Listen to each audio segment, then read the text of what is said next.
सौंदर्य नगर गांव। जितना ही खूबसूरती उस गांव के नाम से झलकती थी, उतने ही अच्छे और नेक दिल के उस गांव के लोग थे। वो लोग हर रोज़ ज्ञान पाने के लिए बाबा जी के आश्रम में जाते और बहुत ही धैर्यपूर्वक उनकी बातों को सुनते और वही अपने गांव में अपनाते थे। उसी गांव में एक हरिया नाम का गरीब मेहनती आदमी था। हरिया के पास कोई भी मदद के लिए जाता वो उन्हें लौटाया नहीं करता।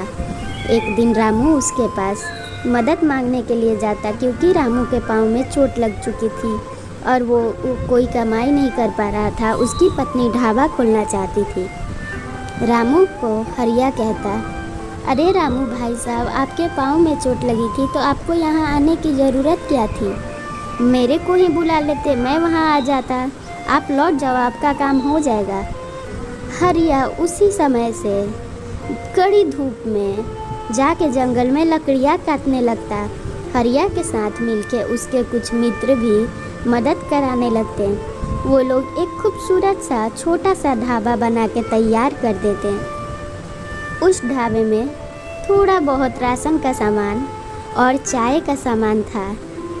रामू के यहाँ की उसकी पत्नी और बहू उस ढाबे में बैठा करती थी और गांव के लोग उस ढाबे के पास आके चाय पानी पीते और उसके थोड़े बहुत पैसे देते, जिससे रामू का घर चलने लगा था।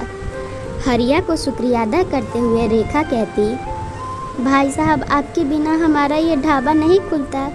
हरिया मुस्कुराते हुए कहता, अरे रेखा भाभी, आपको धन्यवाद कहने की ज़रूरत नहीं। रेखा कहती, अगर आपको कभी भी भूख लगे तो आप मेरे ढाबे में ज़रूर आ जाना, क्योंकि आपका शादी नहीं हुआ और आपके घर में कोई नहीं, आपके माता पिता भी नहीं, तो भाभी माँ समान होती है। आप ज़रूर मेरे ढाबे पे आना। हरिया आंखों में आंसू लिए हुए कहता, अगर कोई और कार्य हो तो मुझे बता देना भाभी, ज़रूर। मैं हर काम के लिए तैयार हूँ। आपको तो पता ही है हमारे गांव की खूबसूरती सिर्फ नामों से नहीं झलकती। उससे घास लाने को कहा जाता। वो उसी धूप में फिर से खेतों की तरफ चला जाता और रामू के यहाँ की गैया के लिए थोड़े से घास हाथ में लेके वापस उसके घर की ओर जाने लगता और मन ही मन बहुत खुश रहता। वो कहता कि आज मेरे परिवार में कोई नहीं है, लेकिन फिर भी मुझे ये गांव वाले अपनों का प्यार देते हैं। गाय माता को जाके वो घास खिलाता और उस दिन उसे अपनी अम्मा की याद आ जाती, क्योंकि रेखा की कही हुई बात उसके दिल को छू जाती। नदी के किनार पे जाके हरिया जोर जोर से रोता और अपनी माँ को याद करता। ना सिर्फ उसकी माताजी, उसके पिताजी भी एक ही साथ गाड़ी से धक्का लगने के कारण मर चुके थे। वो कहता, माँ, पिताजी, हमारा गांव इतना खूबसूरत है कि मुझे आपकी कमी महसूस नहीं होने देता। और इतना वो कह के वहाँ नदी के किनारे पे एकांत में शांति से बैठता तो उसका मन थोड़ा सा हल्का हो जाता। और इधर उस गांव में कभी भी कोई संत या साधु महाराज घर के दरवाजे पे आते तो गांव के लोगों के पास खुद का खाने का चीज़ हो या ना हो, वो संत और महाराज जी को कभी नहीं लौटाया करते थे। वैसे ही एक दिन रंजू के घर एक ब्राह्मण देवता आते हैं और वो भोजन मांगते। रंजू पिछले 2 दिनों से नहीं खाई हुई थी। वो अपने यहाँ का भोजन बचा के रख रही थी कि उसका पति शहर से कमा के लौटेगा तो उसके लिए भोजन बनाएगी, लेकिन वो ब्राह्मण देवता को खिलाती। ब्राह्मण देवता आशीर्वाद दे के लौट जाते हैं। ऐसे ही करके वो लोग अपनी ज़िंदगी का गुजर बसर कर रहे थे।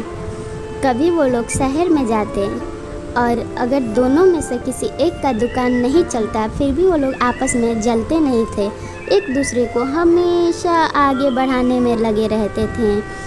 और फिर वो लोग अपने छोटे से गांव सौंदर्यपुर को एक शहर का रूप देना चाहते थे।